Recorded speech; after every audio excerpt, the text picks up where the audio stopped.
Hello 12th class students, बस 60 second चाहिए बच्चों आप लोगों के इस वीडियो को शुरू करने से पहले। देखो बच्चों, आप लोगों को ये पता है कि 12th क्लास का सफ़र बहुत बड़ा है, क्योंकि यहीं से डिसाइड होगा कि आपके करियर का फ्लो क्या होना है। क्या आपका करियर उस ऊंचाई तक पहुंच पाता है जहां पर आप उसे ले जाना चाहते हो?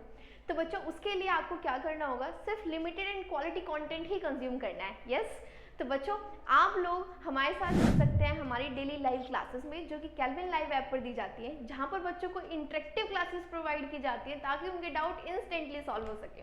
ठीक है, नीट, एनडीए, सीए, जेई सभी बैचेस अवेलेबल है यहाँ पर। और एक राज की बात बताऊँ, इधर आओ इधर आओ, डिस्काउंट भी अवेलेबल है यहाँ पर। नीचे दिए गए नंबर पे आप लोग कॉल कर सकते हो या फिर डिस्क्रिप्शन में लिंक प्रोवाइड किया गया है, वो फॉर्म आप लोग फिल कर सकते हो। हमारी टीम आपके साथ कांटेक्ट कर लेगी। तो चलिए अब स्टार्ट करें अपनी क्लास। हेलो एवरीवन, बहुत बहुत स्वागत है बच्चों आप लोगों का हमारे चैनल पर। This side Swati Bhatia, biology mentor. And बच्चों, एक नई यूनिट का चैप्टर हम लोग आज स्टार्ट करने वाले हैं। चैप्टर स्टार्ट करने वाले हैं मतलब माइंड मैप प्रैक्टिस करने वाले हैं। और चैप्टर का नाम है बायोटेक्नोलॉजी। दिखाई दे रहा है ना? Yes, biotechnology principle and process. इस चैप्टर का माइंड मैप हम लोग आज प्रैक्टिस करने वाले हैं बच्चों। पहले अब 2 मिनट मेरी बात सुनो ध्यान से। यस, देखो बच्चों, जब तक आप इस चैप्टर को अच्छे से नहीं पढ़ोगे आपको माइंड मैप समझ में नहीं आएगा। ठीक है, तो सबसे पहले आपको पता होता है डेली मैम एक माइंड मैप लेकर आती है आप लोगों के लिए। तो आपको क्या करना है, उस चैप्टर को पहले से पढ़ के रखना है। ठीक है, क्योंकि जब तक आपको यही नहीं पता होगा कि इस चैप्टर में क्या है, तो आप उसको चीजों को रिकॉल कैसे करोगे, इकट्ठा कैसे करके रखोगे एक जगह पे, और जो मैं बता रही हूँ उसे कैसे समझ पाओगे। क्योंकि there is a difference between one shot and mind map. यहाँ मैं आपको मोटा मोटा उठा के बता रही हूँ कि भाई ये चीजें हम लोगों ने इस चैप्टर में पढ़ी थी, जो ताकि एग्जाम के टाइम पे आपके माइंड से स्लिप ना हो जाए, ताकि कोई क्वेश्चन अटेम्प्ट करते टाइम वो टॉपिक आपके माइंड से स्लिप हो जाए कि भाई ये क्वेश्चन कहाँ से आया, मुझे तो ये नहीं पता ये क्वेश्चन कहाँ से आ गया। यस, तो बच्चों बहुत ज्यादा इंपॉर्टेंट है पहले चैप्टर अच्छे से पढ़ना। ठीक है, फिर आप अच्छे से माइंड मैप बना पाओगे। पहले मेरी बात सुनना कि मैं कैसे बता रही हूँ, मैंने कैसे बनाया है। ठीक है, फिर खुद से बनाना, तो उससे क्या होगा, आपको समझ में आ जाएगा, सारी चीजें समझ हो जाएंगी आपके भेजे में। ठीक है बच्चों, यस। अब बिना कोई टाइम वेस्ट किए कहाँ चल रहे हैं बेटा, अपने माइंड मैप की तरफ चल रहे हैं। अब बेटा देखो, सबसे पहले हम क्या कर रहे हैं, चैप्टर की डेफिनेशन, बायोटेक्नोलॉजी की डेफिनेशन हम लोगों को पता होनी चाहिए। क्या डेफिनेशन है बायोटेक्नोलॉजी की? It is the interaction of natural science and organism and molecular analog for product and services। यानी ऑर्गेनिज्म, ठीक है, एक ऑर्गेनिज्म और नेचुरल साइंस के बीच का जो रिश्ता है for product and services is called biotechnology. भाई नेक्स्ट चैप्टर में हम लोगों ने पढ़ा हुआ है कि भाई बायोटेक्नोलॉजी का इस्तेमाल कितनी सारी जगह पे किया गया। ठीक है, क्रॉप्स में भी किया गया, एंटीबायोटिक्स बनाने के लिए, और भी दवाइयां बनाने के लिए, इसमें क्या किया गया भाई, बायोटेक्नोलॉजी का इस्तेमाल किया गया। ठीक है भाई, अब हम लोगों को क्या करना है, उठाने हैं यहाँ से वो चीजें जो हम लोगों ने पढ़ी हुई है। क्या क्या पढ़ा है हम लोगों ने इसमें? प्रोसेसेस पढ़े हैं, टूल्स पढ़े हैं, ये सब हम लोगों ने पढ़ा है जो कि हमें रिकॉल करना है। सबसे पहले चलते हैं बच्चों हम लोग प्रोसेस की तरफ। ठीक है भाई, कौन कौन से प्रोसेस पढ़े हैं हमने आरडीएनए टेक्नोलॉजी के इस चैप्टर के अंदर, वो हमको रिकॉल करने हैं। सबसे number 1 process, obtaining foreign gene product by bioreactors. यानी बायोरिएक्टर्स से जीन प्रोडक्ट्स ऑब्टेन करना, उसको क्या, एक ये प्रोसेस हो गया। ठीक है, नंबर 1 प्रोसेस तो ये हो गया। दूसरा प्रोसेस होता है सिलेक्शन ऑफ रिकॉम्बिनेंट्स। 2 तरह से सिलेक्शन ऑफ रिकॉम्बिनेंट्स किया जाता है। सबसे पहला होता है एंटीबायोटिक रेसिस्टेंस मेथड, और दूसरा मेथड होता है इंसर्शनल इनएक्टिवेशन मेथड, जो कि काफी डिटेल में हम लोगों ने एनसीईआरटी में पढ़े थे। यहाँ हमें सिर्फ रिकॉल करना है, बार बार बता रही हूँ बेटा मैं।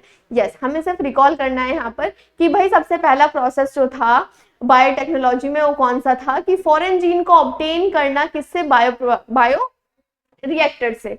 दूसरा क्या था, सिलेक्शन ऑफ रिकॉम्बिनेंट, जो कि 2 तरह से किया जाता है, एंटीबायोटिक रेसिस्टेंस मेथड और दूसरा इंसर्शनल इनएक्टिवेशन मेथड। तीसरा process amplification of gene by PCR. PCR की फुल फॉर्म मुझे कौन अच्छा बताएगा? यस, तीसरा प्रोसेस क्या है, amplification of gene by PCR. Very good, polymerase chain reaction. और चौथा प्रोसेस क्या हो गया भाई, inserting of DNA into host. Host cell are made of component to make up DNA. ठीक है भाई, यानी एक होस्ट सेल के अंदर आपको क्या इंसर्ट करना है, डीएनए इंसर्ट करना है, पर मेक श्योर कि पहले आपकी होस्ट सेल जो है वो क्या हो, कॉम्पिटेंट हो टू टेक द डीएनए। ठीक है भाई, यस। अब आगे चलते हैं, एक और प्रोसेस, आइसोलेशन ऑफ डीएनए, जो कि हमने इस चैप्टर के अंदर पढ़ा था। यस, कितने प्रोसेस हो गए भाई टोटल, 1 2 3 4 5 प्रोसेस हमने क्या किए इस चैप्टर के अंदर पढ़े थे। अब चलते हैं बच्चों टूल्स की तरफ। ठीक है, प्रोसेस तो हमने पढ़ लिए कि भाई ये प्रोसेस थे जो हमने बायोटेक्नोलॉजी के अंदर यूज करे थे, फटाक से हमने रिकॉल कर लिए। अब जैसे ही मैं टूल्स का नाम लूँ, ठीक है, तो आपके दिमाग में क्या हो जाना चाहिए, तुरंत रिकॉल हो जाना चाहिए कि भाई ये टूल्स हमने बायोटेक्नोलॉजी के अंदर एनसीईआरटी में पढ़े थे। सबसे पहला क्या हो गया भाई, सबसे पहला होता है बेटा क्लोनिंग वेक्टर PVR 322, यस, जिसका डायग्राम बेटा काफी इंपॉर्टेंट है for your board exam and also for your NEET exam, दोनों तरह से ये जो डायग्राम है ये बहुत इंपॉर्टेंट है। अब देखो भाई क्लोनिंग वेक्टर जो है बेटा वो कैसे होना चाहिए, इसके पास ORI होना चाहिए। ORI की फुल फॉर्म मुझे सारे बच्चे लिख के दिखाएंगे जल्दी से कमेंट सेक्शन में। है सिलेक्टेबल मार्कर, यानी उसके पास कैसा होना चाहिए, सिलेक्टेबल मार्कर होना चाहिए, ठीक है। फ्यूअर क्लोनिंग साइट्स, ठीक है, क्या होनी चाहिए उसके पास, फ्यूअर क्लोनिंग साइट्स होनी चाहिए। इसका एक एग्जांपल क्या हो गया, एग्रोबैक्टीरियम ट्यूमेफेशन, इसका एक एग्जांपल हो गया, ठीक है भाई। एक टूल पढ़ लिया, दूसरा टूल क्या है भाई, एंजाइम्स। क्या है दूसरा टूल, एंजाइम्स, रेस्ट्रिक्शन एंजाइम, जो कि दो तरह के होते हैं, एक्सोन्यूक्लियस और एंडोन्यूक्लियस, दो टूल पढ़ लिए हमने, ठीक है। तीसरा टूल क्या है भाई, कॉम्पिटिटेंट होस्ट। क्या है भाई, कॉम्पिटिटेंट होस्ट, और इस होस्ट को कॉम्पिटिटेंट बनाया जाता है। कैसे बनाया जाता है, सबसे पहला मेथड तो हो गया बायोलिस्टिक, जिसमें क्या होता है, सेल को, एक सेल के अंदर आप हाई वेलोसिटी माइक्रो पार्टिकल्स डालोगे, गोल्ड के या फिर टंगस्टन के। एक सेल के अंदर आप गोल्ड के या फिर टंगस्टन के हाई वेलोसिटी के पार्टिकल्स डालोगे, जो किससे कोटेड है, DNA से कोटेड है। इसको बोलते हैं बेटा बायोलिस्टिक, और इससे क्या हो जाता है, होस्ट जो है वो कॉम्पिटिटेंट हो जाता है। दूसरा होता है माइक्रो इंजेक्शन। माइक्रो इंजेक्शन में क्या होता है भाई, सेल के अंदर आप क्या डाल दोगे, रिकॉम्बिनेंट DNA, ठीक है। तीसरा क्या होता है, पैथोजन वेक्टर। पैथोजन वेक्टर क्या करेगा, पैथोजन वेक्टर एक बैक्टीरिया, एग्रोबैक्टीरियम, ये होस्ट सेल के अंदर क्या डाल देगा भाई, ये अपना रिकॉम्बिनेंट DNA डाल देगा, इसको बोला जाता है पैथोजन वेक्टर, ठीक है भाई। अब एक लास्ट चीज बची है जो हमने एनसीईआरटी में पढ़ा था, क्या क्या पढ़ा था भाई, RDNA के बारे में पढ़ा था, जीन ड्रिफ्टिंग भी पढ़ा था, और जीन ट्रांसफर भी हम लोगों ने एनसीईआरटी में पढ़ा था। मोटा मोटा मैम ने आपको सब रिकॉल करा दिया कि भाई ये पूरा चैप्टर, देखो बच्चों देख सकते हो आप लोग, पूरा चैप्टर ये मोटी मोटी चीज हम लोगों ने एनसीईआरटी में पढ़ी हुई है, ठीक है बच्चों, यस।